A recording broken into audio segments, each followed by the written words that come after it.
बिस्मिल्लाहिर्रहमानिर्रहीम। अस्सलाम वालेकुम डियर स्टूडेंट्स। आज हम पढ़ेंगे फाइलम निडेरिया। निडेरिया का दूसरा नाम सिलेंट्रेटा है। सिलेंट्रेटा, तो दोनों में से कोई भी नाम आप यूज़ करते हैं, लेकिन जो कोर्स में जो नाम मेंशन किया गया है उसको तो याद करना बहुत ज़रूरी है। पहले हम इनका नोमेनक्लेचर देखते हैं, नाम का सबब क्या है।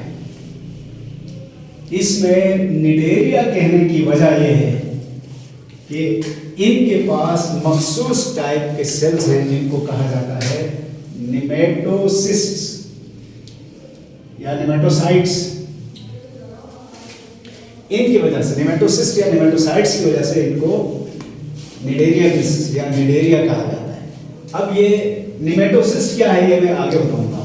बहुत बड़ा कैरेक्टर है इनका जो इसी ग्रुप में है। दूसरी तरफ सिलेंट्रेटा क्यों कहा जाता है, ये इसकी भी वजह ये है, जरा गौर करें इस लफ्ज पर। तो सिलोम का भी थोड़ा सा टच लगता है, इंट्रॉन का भी थोड़ा सा टच लगता है। सिलोम बॉडी कैविटी को कहते हैं, इंट्रॉन डाइजेस्टिव कैविटी को कहते हैं। असल में ये ग्रुप वो है जिनका डाइजेस्टिव सिस्टम बॉडी कैविटी की तरह लगता है। तो सिलेंट्रेटा का तर्जुमा क्या हुआ, देयर डाइजेस्टिव सिस्टम या डाइजेस्टिव कैविटी, यहाँ डाइजेस्टिव सिस्टम ही कहें तो बेहतर है। Their digestive system looks like coelom. हालांकि सिलोम नहीं है यहाँ, लेकिन ये सिलोम या बॉडी कैविटी की तरह लगता है, इसलिए इनको सिलेंट्रेटा भी कहा जाता है। दोनों का मतलब समझ में आ गया जी। अब हम आते हैं हैबिटेट। ये कहाँ पाए जाते हैं, तो ये भी टोटली एक्वेटिक है, पानी में पाए जाते हैं, और ये भी मेरीन भी हैं और फ्रेश वाटर भी हैं। तो यहाँ से एक और चीज़ आप याद रखें, जब कभी भी किसी भी जानदार के हैबिटेट को हम एक्वेटिक लिखें तो फिर हमें ये मेंशन करना पड़ेगा कि वो एक्वेटिक में कौन से पानी में है, मेरीन में है या फ्रेश वाटर में। ये दो वो बहुत अलग अलग पानी है। मेरीन वाटर समंदरी पानी को कहा जाता है, जिसमें 97% वाटर, 3% मिनरल्स होते हैं। जबकि फ्रेश वाटर ये खुश्की में जो दरियाओं, झीलों और नदी नालों का पानी है, इसको कहा जाता है। इसमें मिनरल्स की कंसंट्रेशन 0.65% है, यानी ये बहुत कम इसमें मिनरल्स हैं। इसीलिए जो जानदार मेरीन में रह सकता है वो फ्रेश में नहीं रह सकता, और जो फ्रेश में रह सकता है वो मेरीन में नहीं रह सकता। वहाँ 3 हिस्सा नमक है, यहाँ 1 हिस्सा भी नमक नहीं है, इतना कम है। तो हम जो पानी पीते हैं ये फ्रेश वाटर है। फ्रेश वाटर का मतलब साफ पानी नहीं है, ताज़ा पानी नहीं है। ताज़ा पानी वैसे तर्जुमा करते हैं, लेकिन इसका मतलब अभी चश्मे से लाया हुआ पानी नहीं है। दरिया, झीलें, नदी, नाले, तालाब, यानी ज़मीन के अंदर जो पानी के ज़खायर हैं उसको फ्रेश वाटर कहते हैं। जो समंदर का पानी है उसको मेरीन वाटर कहते हैं। तो ये 2 चीज़ें हो गई, हैबिटेट भी हो गया। हैबिटेट के बाद है हैबिट।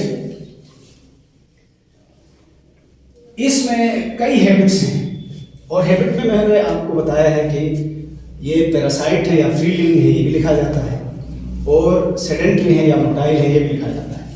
सम सेडेंट्री, इनके कुछ मेंबर्स सेडेंट्री हैं। सेडेंट्री किसको कहते हैं, जो हरकत ना करें, और अदर्स मोटाइल, कुछ हरकत करने वाले भी हैं। आगे हम चलेंगे तो आपको अंदाजा हो जाएगा। कुछ हरकत कर सकते हैं, कुछ हरकत नहीं कर सकते हैं। मोस्टली फ्री लिविंग, ये इनकी अक्सरियत फ्री लिविंग है।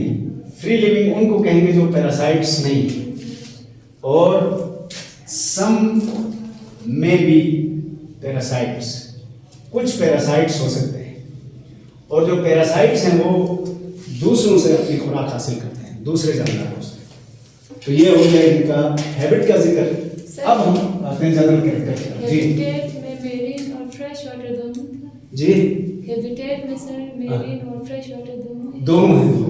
ये दोनों में पाए जाते हैं, लेकिन जो फ्रेश वाटर में रहता है वो फ्रेश में ही रहता है, जो मेरीन में रहता है वो मेरीन में ही रहता है। ये अदल बदल नहीं कर सकता अपने माहौल का। जनरल कैरेक्टर्स,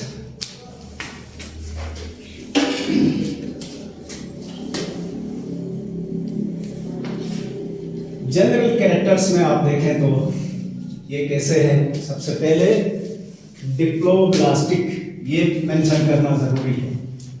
डिप्लोब्लास्टिक का क्या मतलब बताया था? जिसके पास 2 लेयर्स। हाँ, जिसमें एम्ब्रियोनिक मरहले में टिश्यूज की 2 लेयर्स होती है। बाहर वाली को एक्टोडर्म कहते हैं और अंदर वाली सेल की लेयर को एंडोडर्म कहते हैं। यहां पर सॉरी,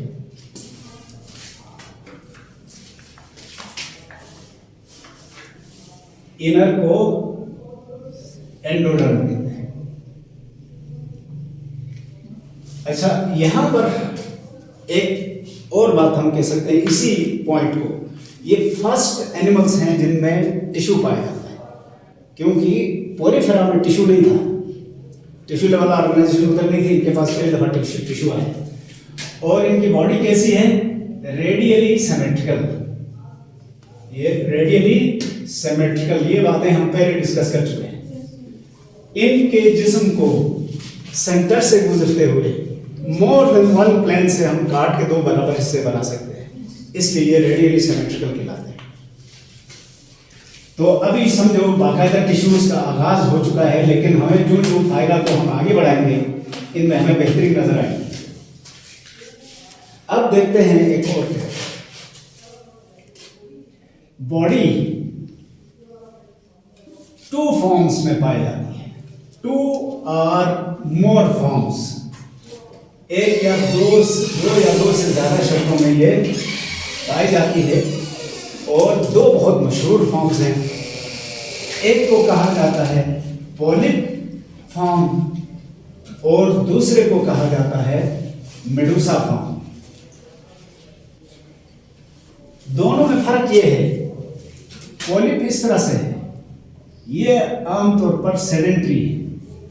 सेडेंट्री का मतलब किसी हार्ड सरफेस के साथ अटैच रहते हैं, और इनके मुंह के गिर्द ये इस तरह से फिंगर लाइक प्रोजेक्शंस हैं जिनको टेंटिकल्स कहा जाता है। तो पॉलिप के टेंटिकल्स ऊपर की तरफ होते हैं, सेडेंट्री होते हैं, जबकि मेडुसा इस तरह का होता है। जैसे आपने जेलीफिशेस का नाम सुना होगा, इनके टेंटिकल्स नीचे की तरफ लटक रहे होते हैं। तो आज के बाद आपने ये ध्यान में रखना है, जिस इंडिविजुअल के टेंटिकल्स ऊपर की तरफ हो, अटैच हो, हरकत ना करे, वो क्या कहलाता है? पॉलिप। और जिसके टेंटिकल्स नीचे की तरफ हो, चल सकता हो, उसको कहते हैं मेडुसा। तो इसकी मिसालें हैं हमारे पास। पॉलिप की मिसाल है हाइड्रा। इस ग्रुप का सबसे पहले और सबसे ज्यादा स्टडी किया जाने वाला जानवर ये है, हाइड्रा। जबकि मेडुसा की मिसाल है जेलीफिश। नाम सुना होगा आपने, जेलीफिश। इनका जिस्म किसी जेली की तरह लगता है और पानी में होने की वजह से इसको फिश कहा गया, हालांकि ये फिश नहीं। अब इसका जिस्म हम सेक्शन काट के देखते हैं ताकि हम देख सकें कि एंडोडर्मिस कैसी है और एक्टोडर्म या एक्टोडर्मिस कैसी है। अगर हम इनके जिस्म को सेक्शन काट के अंदर से देखें तो ये हमें ऐसे लग रहा है। Body consists of 2 layers of cells. मसलन ये बाहर वाली जो है ये एक्टोडर्म है, एक्टोडर्म। अंदर वाली को एंडोडर्म कहते हैं, और बीच में जो स्पेस है इसको मेसेनकाइमा कहा जाता है। मेसेनकाइमा, इसी को मेसेनकाइमा तो पोरिफेरा में कहा था ना, इसको कहते हैं मीजोगिलिया। मीजोगिलिया कहते हैं। अच्छा, तवज्जो है मेरी तरफ। इसी तरतीब में तो पोरिफेरा भी थे, फिर हमने बाहर वाली को पिनेकोडर्म और अंदर वाली को क्वानोडर्म क्यों कहा था? वहां वजह ये थी, बाहर की लेयर एक जैसे सेल से बनी थी, अंदर वाली लेयर भी एक ही जैसे सेल से बनी थी, वो टिश्यूज नहीं थी। यहाँ ectoderm single layer of cell नहीं है, इसमें तरह तरह के सेल्स हैं, कई तरह के सेल्स हैं इधर, एक ही तरह का नहीं है, लेकिन ये सारे टिश्यूज हैं, इसलिए इन सबको मिलाकर एक्टोडर्म कहते हैं। अंदर वाले सेल्स की लेयर भी डिफरेंट सेल से बनी हुई है, अलबत्ता एक चीज कॉमन है अंदर वालों में, जो अंदर वाले सेल्स हैं इन सब में इन साइड की तरफ सीलिया मौजूद है, ये सीलिएटेड सेल्स है। और इन सीलिया का एक बहुत बड़ा काम है जो मैं अभी आपको बताता हूँ। पहले मीजोग्लिया को देखें। मीजोग्लिया में क्या है? यहाँ वाटर है, अलबत्ता स्पिक्यूल्स नहीं है। पोरिफेरा में स्पिक्यूल्स है ना, कांटे वाली चीजें थी, यहाँ नहीं है। यहाँ अमेबॉइड सेल्स है और अमेबॉइड सेल्स एक दूसरे के साथ जुड़े हुए नहीं है। ये फ्रीली यहाँ इधर उधर मूव कर सकते हैं। अंदर पानी है और इनके जिस्म में सुराख नहीं है, परफोरेटेड नहीं है। अच्छा, फिर यहां से क्योंकि टिश्यू लेवल ऑर्गेनाइजेशन शुरू हो चुकी है, इसलिए ऑर्गन्स बनने का भी अमल शुरू हुआ है, सिस्टम बनने का भी अमल शुरू हुआ है। देखते हैं कौन से सिस्टम्स बने हैं। सर इसमें मतलब सपोर्ट का क्या सीन है? हाँ, सपोर्ट के लिए पानी से सहारा लेते हैं। साइज बहुत बड़ा नहीं है, पानी इसकी अवधि में भर जाएगा, बीच में भी भर जाएगा, टर्जिड हो जाएगी। पोरिफेरा में टर्जिड होने की गुंजाइश नहीं थी क्योंकि वहां सुराख थे ना, इसलिए उन्होंने स्पिक्यूल्स रखे थे। इनमें ओवरऑल बॉडी टर्जिड हो जाएगी, एक सेल टर्जिड नहीं होगा। इसके अंदर पानी भरा हुआ होगा तो हाइड्रोस्टैटिक स्केलेटन कहते हैं इसको। तो मैं चलो पहले यही बताता हूँ। हैव हाइड्रोस्टैटिक स्केलेटन, इनके पास पानी को प्रेशराइज करके अंदर बंद करके बाहर से प्रेशर डालेंगे तो उससे इनका जिस्म टर्जिड हो जाता है और सपोर्ट मिलती है। और पहले दफा जो सिस्टम हमें नजर आता है वो है डाइजेस्टिव सिस्टम। डाइजेस्टिव सिस्टम है इनके पास, लेकिन कैसा है? सेक लाइक। सेक समझते हैं क्या होता है? थैली, थैली या बोरी। जरा तवज्जो करें, इसमें एक हिकमत है। बोरी हो, थैली हो या शापर हो, एक ही मुंह होता है। उससे आप चीज अंदर डाल देते हैं, फिर वहीं से बाहर निकालते हैं। तो इनमें एक ही ओपनिंग है और इस ओपनिंग को माउथ कहा जाता है। This opening is called mouth. They have sac like digestive system, और सेक लाइक का मतलब क्या बताया? Single opening, that is called mouth. तवज्जो कर रहे हैं इस तरफ?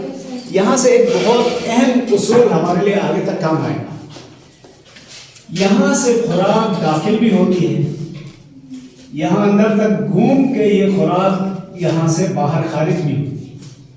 आम जानदारों में जिस ओपनिंग से खुराक दाखिल हो उसको माउथ कहते हैं, जहां से वेस्ट खारिज हो उसको एनस कहते हैं।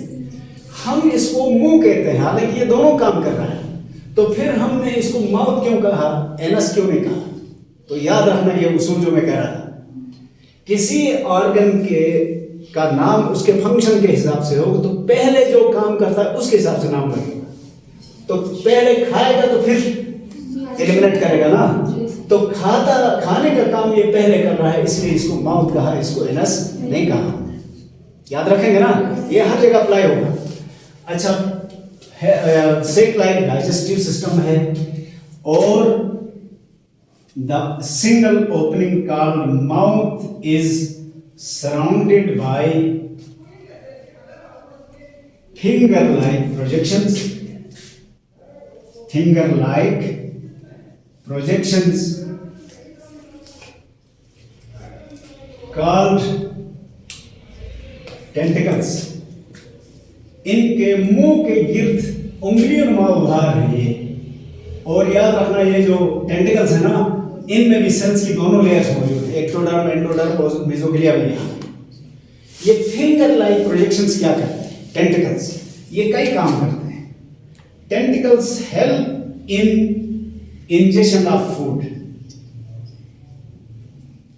ये खुराक पकड़ के मुंह में दाखिल करने के भी काम आते हैं।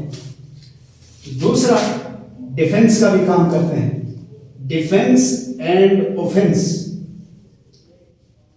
यानी किसी और जानदार पर हमला करने के लिए भी इस्तेमाल किया जाता है और अपना दिफा के लिए भी इस्तेमाल किया जाता है। जैसे आपके हाथ है, हाथ से मुक्के मारे तो ये ऑफेंस हो गया, हाथ से बचाव करें तो ये डिफेंस हो गया। ये दोनों काम करते हैं।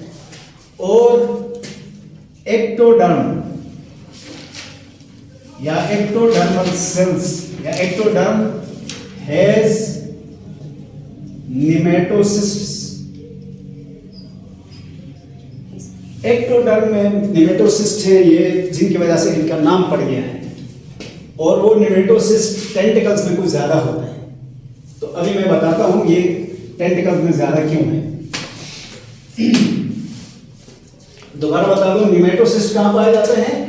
एक्टोडर्म में और टेंटिकल्स में, बाहर की तरफ है, और इनमें वो बहुत ज़्यादा है, बाकी जिस्म में ज़रा कम है। और ये जो निमेटोसिस्ट हैं इस तरह के सेल्स हैं, ये एक सेल है खास तौर पर, इसको ट्राइगर कहा जाता है। ट्राइगर, ये इसका न्यूक्लियस है, और इसमें ये ऊपर से एक ढक्कन लगा हुआ है, इस ढक्कन को लिड कहा जाता है। इस लिड से इन साइड पर इस तरह से एक बड़ा सा कांटेनुमा स्ट्रक्चर है। इस कांटेनुमा स्ट्रक्चर पर दो बड़े बड़े, एक साइड पर दो बड़े बड़े मेजर बार्ब्स हैं और कई छोटे छोटे माइनर बार्ब्स हैं। बार्ब कांटे को कहते हैं। और इसके सिरे पर एक धागा होता है जो इसके साथ लिपटा होता है, थ्रेड। जब भी कोई शिकार या शिकारी इस हिस्से को टच करता है, इस ट्राइगर को टच करता है, तो ये लिड ओपन होता है। लिड ओपन होने के बाद क्या होता है, अब इसकी हालत ये है, ये हमारा सेल है, लिड ओपन हुआ है यूं, और जो अंदर की तरफ पैक्ड स्ट्रक्चर थी वो बाहर आ गई है इस तरह से। अब इसमें ये मेजर बार्ब्स या बड़े कांटे हैं, और माइनर बार्ब्स बहुत सारे हैं, और थ्रेड फ्री हो गया है। इस थ्रेड में जहर होता है। इससे मैंने कहा था डिफेंस या ऑफेंस करते हैं। तो अगर कोई छोटा जानदार है उस पर ये धागा लगेगा तो वो बेहोश होकर, बाज मर जाते हैं, बाज बेहोश हो जाते हैं, फिर ये टेंटिकल से यूं पकड़ के लाके मुंह के अंदर डालते हैं। यानी ये धागा है, सॉरी टेंटिकल्स है, टेंटिकल्स के ऊपर ये मैंने कहा बहुत ज्यादा है। जब कोई चीज टच करती है इस एरिया को तो ये खुल जाता है, और ये धागा जाकर टच करते ही वो बेहोश हो जाएगा या मर जाएगा, फिर ये टेंटिकल्स उसको पकड़ के अंदर मुंह में डालते हैं। इसी तरह कोई बड़ा जानदार है तो ये काटेगा, एक तरह से इस धागे से काटेगा तो भाग जाएगा। इसी तरह ये जो धागा है ये हैंगिंग के भी काम आता है। बहुत सारे ये हाइड्रा है मसलन, ऐसे भी सिलेंट्रेट्स या निडेरियंस हैं जो अपने इन धागों की मदद से किसी चीज के साथ लटक के ठहर जाते हैं। तो मल्टीपर्पज काम है। और निमेटोसिस्ट की कोई 30 अक़साम डिस्कवर हो चुकी हैं इसी फाइलम के अंदर। इससे मुख्तलिफ काम लेता है हर जानदार, और इसकी वजह से इनका नाम निडेरिया पड़ गया। तो यहां पर आपने देखा पहली दफा डाइजेस्टिव सिस्टम अपीयर हुआ, लेकिन डाइजेस्टिव सिस्टम कैसा है? सेक लाइक, ये याद रखना है।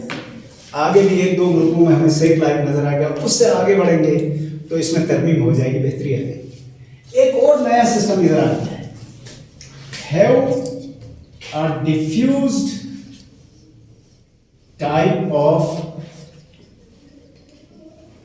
Nervous system. इनके पास नर्वस सिस्टम पहली दफा अपीयर हुआ। कोरिफेरा में तो कोई सिस्टम था ही नहीं, लेकिन इनके पास नर्वस सिस्टम आ गया है। इस नर्वस सिस्टम को क्या कहते हैं? Diffused nervous system. ये क्यों कहते हैं? थोड़ा सा आप ध्यान दें। ये मसलन हाइड्रा है, इसकी एक्टोडर्म के सेल्स को मैंने कहा था ना, इसमें कई तरह के सेल्स हैं। इसी एक्टोडर्म में न्यूरॉन्स मौजूद हैं, और डिफ्यूज इसलिए कहते हैं, ये सारे न्यूरॉन्स एक जैसे हैं और सारे न्यूरॉन एक दूसरे के साथ कनेक्टेड हैं, तो इसलिए इसको नर्व प्लेक्सस भी कहा जाता है। नर्व प्लेक्सस एक नेटवर्क बन गया है, और इसको कहते हैं लोकल रिस्पॉन्स। तवज्जो चाहूंगा मैं, लोकल रिस्पॉन्स का मतलब क्या है? यानी इनके पास दिमाग नहीं है, कहीं भी स्टिमुलस अप्लाई होता है वही महसूस होता है, वहीं से जवाब दिया जाता है, आगे किसी चीज को पता नहीं चलता। मसलन हमारा नर्वस सिस्टम तो ब्रेन में है ना, लेकिन पाँव के अंगूठे पर भी कुछ हो जाए तो हमें इधर पता चल जाता है, फिर हम यहाँ से जवाब देते हैं इसको। इनके पास ऐसा नहीं है। जिस जगह स्टिमुलस अप्लाई हुआ वहीं उसको एनालाइज किया, वहीं से जवाब दिया, बाकी जिस्म को पता ही नहीं चला। तो सबसे पहले नर्वस सिस्टम इनमें इंट्रोड्यूस हुआ है, इसलिए बहुत सादा है ये। मैं दोबारा बताता हूँ कि नर्वस सिस्टम डिफ्यूज टाइप का है, इसके दो मानी हैं। एक तो सारे न्यूरॉन एक जैसे हैं। बड़े जानदारों में न्यूरॉन कितनी तरह के हैं? तीन तरह के हैं ना। सेंसरी न्यूरॉन और है, मोटर और है, इंटर न्यूरॉन या एसोसिएटिव न्यूरॉन और है। इनके तो सारे न्यूरॉन एक जैसे। दूसरा, जहां स्टिमुलस अप्लाई होता है वहीं से जवाब दिया जाता है, ब्रेन नहीं है। इस तरह के नर्वस सिस्टम को डिफ्यूज नर्वस सिस्टम। सर अब ये जो न्यूरॉन है वो सेंसरी न्यूरॉन है। कौन सा होगा? ये वाला जो सेंसरी है सर। इसको कोई नाम नहीं दिया गया है। सेंसरी भी नहीं कह सकते, मोटर भी नहीं कह सकते, इंटर भी नहीं कह सकते। तो ये रिसीव भी कर सकता है, एनालाइज भी कर सकता है, जवाब भी दे सकता है, लेकिन बहुत छोटे स्टिमुलाई को, हेवी चीजों को ये महसूस नहीं कर सकता। अच्छा, इनमें मैंने कहा, एक शुरू में जिक्र किया था, एक खुसूसियत पाई जाती है जिसको कहते हैं पॉलीमॉर्फिज्म। पॉलीमॉर्फिज्म का मतलब यह है कि एक ही जानदार कई शक्लों में रह सकता है, बल्कि यूं कह लें तो बेहतर है कि जिंदगी के एक मरहले पर एक शक्ल में, दूसरे मरहले पर दूसरी शक्ल में। अब मिसालें पढ़ेंगे तो आपको अंदाजा हो जाएगा। हाइड्रा पोलिप फॉर्म है, जेलीफिश मेडुसा फॉर्म है, ओबेलिया एक और जानदार है इनका। ये बिल्कुल देखने में पौधों की तरह लगता है और इसमें ये शाखें हैं। इसको कॉलोनियल फॉर्म कहा गया। इस कॉलोनी के एक एक मेंबर को ज़ोआइड कहते हैं। ज़ोआइड का मतलब है हैवांचा, यानी छोटा सा एनिमल। ये तीनों ज़ोआइड्स हैं और इनमें से कोई ज़ोआइड फीडिंग या गैस्ट्रोज़ोआइड कहलाता है, कोई गेमिटोज़ोआइड कहलाता है जो गेमिट प्रोड्यूस करता है, कोई और ज़ोआइड कहलाता है। यानी हर एक, ये अलग जानदार है, ये अलग जानदार है, एक ही जानदार की तीन अलग अलग शक्लें हैं। तो इस कैफियत को कहा जाता है पॉलीमॉर्फिज्म। इसी तरह इनमें बहुत सारों में अल्टरनेशन ऑफ जनरेशन भी है। पोलिप फॉर्म से गेमेटोफाइट बनता है, और सॉरी गेमेटोफाइट नहीं करना चाहिए, फाइट प्लांट वाला है। पोलिप फॉर्म से मेडुसा फॉर्म बनता है, मेडुसा फॉर्म से पोलिप फॉर्म बनता है। अगर ऐसा हो तो उसको अल्टरनेशन ऑफ जनरेशन कहते हैं। अब आते हैं इनकी रिप्रोडक्शन की तरफ। रिप्रोडक्शन इनमें एसेक्सुअल भी है और सेक्सुअल भी है। एसेक्सुअल रिप्रोडक्शन बडिंग के थ्रू भी होती है। बडिंग हम पहले डिस्कस कर चुके हैं। रीजनरेशन भी है, रीजनरेशन भी हम पढ़ चुके हैं। Reformation of lost parts bye an organism, किसी जानदार का अपने खोए हुए हिस्से को दोबारा बनाना। और सेक्सुअल रिप्रोडक्शन इन मेडुसा, जितनी मेडुसा फॉर्म्स हैं वो सेक्सुअल रिप्रोडक्शन करती है, जबकि पोलिप फॉर्म एसेक्सुअल रिप्रोडक्शन करती है। सर इसमें जो बर्ड्स होंगे वो मल्टीसेलुलर होंगे? जी जी, अभी मैं बताता हूँ आपको। मेडुसा फॉर्म है मसलन जेलीफिश। जेलीफिश को यूं दिखाया जाता है और इसको उल्टा करके देखें, अपसाइड डाउन करके देखें तो हमें क्या नजर आता है? एक सर्कल है और इधर बीच में इनका मुंह होता है। मुंह से फिर शाखें निकलती हैं डाइजेस्टिव सिस्टम की, कम से कम 4 शाखें, और इसी के ऊपर गैमीट्स होते हैं, 4 गैमीट्स। मसलन 2 इधर हैं तो 2 इसके नीचे। 4 में से 2 मेल गैमीट, 2 फीमेल गोनेट्स कहना चाहिए। आई एम सॉरी, गैमीट नहीं है, गोनेट। गोनेट किसे कहते हैं?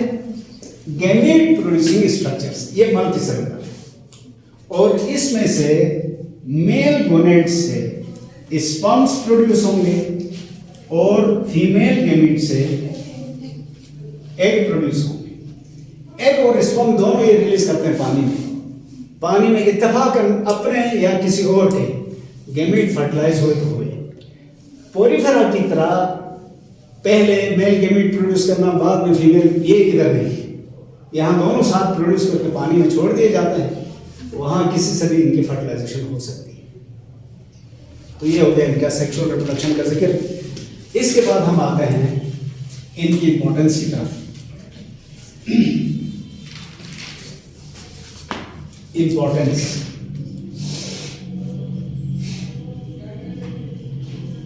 इंसानों के लिए इनकी कोई खास इम्पोर्टेंस नहीं है, अलबत्ता सम जेलीफिशेस आर फेटल। जेलीफिशेस की कुछ अक़साम हैं जो इंसानों के लिए भी मोहलिक हैं। मोहलिक किसे कहते हैं? जो हलाक करने का सबब बने, जानलेवा। इसकी एग्जाम्पल है फाइसेलिया। फाइसेलिया को पोर्तुगीज मैन ऑफ वॉर कहते हैं, या उर्दू में इसका तर्जुमा किया गया है पुर्तगाल का सिपाही। ये क्यों कहते हैं? ये काफी बड़ा एक जेलीफिश है जिसके टेंटिकल्स की लंबाई तकरीबन 1 मीटर से भी ज्यादा है। कहते हैं कि पुर्तगाल की फौज कहीं गई थी, जंग लड़ के वापस आई है जीत के, एक समंदर के किनारे पर पहुंचे हैं फौजी, वापस आ रहे थे तो समंदर देख के सब कूदे हैं अंदर, और उनको पता नहीं था अंदर ये जेलीफिश है, क्योंकि ये पानी की हमरंग है तो बाहर से नजर नहीं आती आसानी से। अंदर गए तो वो फाइसेलिया थे, वो सारे फौजियों के जिस्म के साथ चिमट गए, और वो जो बताया था ना आपको हेमेटोसिस, उसकी मदद से जहर फैला, सारी फौज उधर ही मर गई। उस दिन से इनको जेलीफिश यानी पोर्तुगीज मैन ऑफ वॉर कहा जाता है।